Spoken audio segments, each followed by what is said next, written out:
இன்னைக்கு hello friends, இன்னைக்கு காலை tiffin chapati and tall.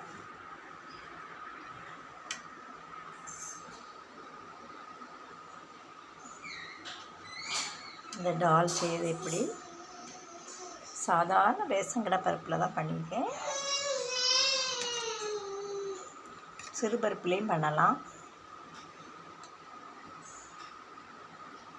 Ration பருப்பை கொஞ்சம் தண்ணியில் ஊற வச்சுட்டு அது கூடல பூண்டு, ஜீரகம், தக்காளி, வெங்காயம், பச்சை மிளகாய் எல்லாம் போட்டு எல்லாம் நறுக்கி வச்சுக்கணும்.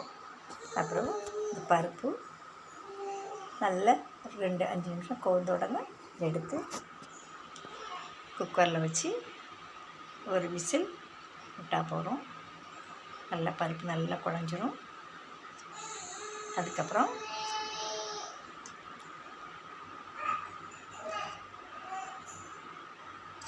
எண்ணெயும் கடுகு விட்டு உளுந்தம்பருப்பு போட்டு தாளிசம் பண்ணணும். சுவையான டால் ரெடி. இதில் சிறுபருப்புலேயே இந்த மாதிரி பண்ணலாம், ரொம்ப டேஸ்டியாக இருக்கும். மேலே அழகுக்கு இந்த மல்லிக்காய் போட்டுக்கலாம்.